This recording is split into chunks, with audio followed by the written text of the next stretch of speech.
Well, Arthur Smith's got a story for us now about a cult language born, sadly, of necessity that'll nevertheless get you laughing. Hey, have a butcher's at me syrup.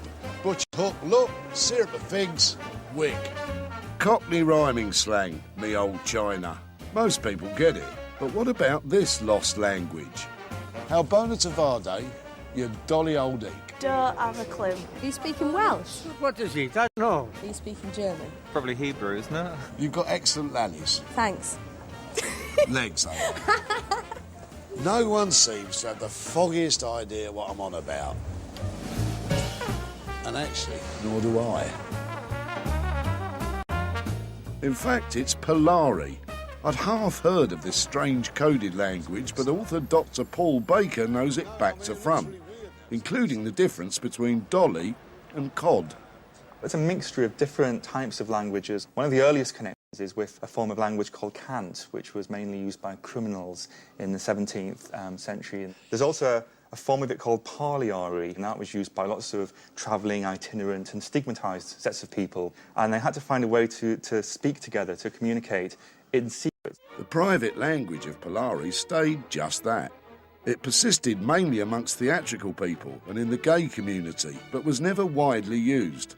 All that changed when Polari was broadcast to a radio audience of 15 million people in the 60s. Oh, hello, I'm Julian and this is my friend Sam. The characters, Julian and Sandy, expertly performed by Hugh Paddock and Kenneth Williams, was part of the comedy series Round the Horn. How Bona Tavade, you dolly old eek again. Thank you. But why are you hiding? It's not like you two to be shy. It's Jewel, Mr. Orne. He's worried about his social bloomers. Despite the new freedoms that the 60s brought, homosexuality was illegal until 1967.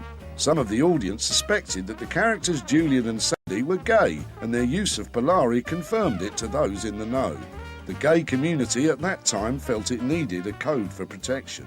People like Kenneth Williams and Hugh Paddock, who were actors, knew these words anyway, used them as part of their own lives, and so it was quite easy to incorporate that into the Julian and Sandy characters. The point is, though, you couldn't quite work out exactly in what way they were rude, you just knew they were. Yeah, there was, I mean, that period of time, the main way of British humour was to use euphemism and innuendo. You couldn't say anything outright. The popularity of Julian and Sandy robbed Polari of exclusivity, though, and its use began to fall away. But according to some enthusiasts, it's never been a language at all. It's just too informal to qualify. Can you kind of invent it a bit yourself? Oh, of course you can. I'm sure most people did.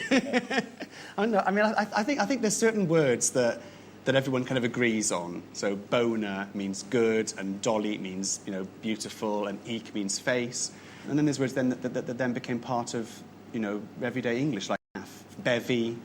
These are all words that were used in Polari as well. Bimbo. Also, it's very playful. I think that the playfulness is really important. I think if you start to get too hung up on the seriousness of it, it kind of dies. Paul runs a monthly Polari event featuring poems and songs.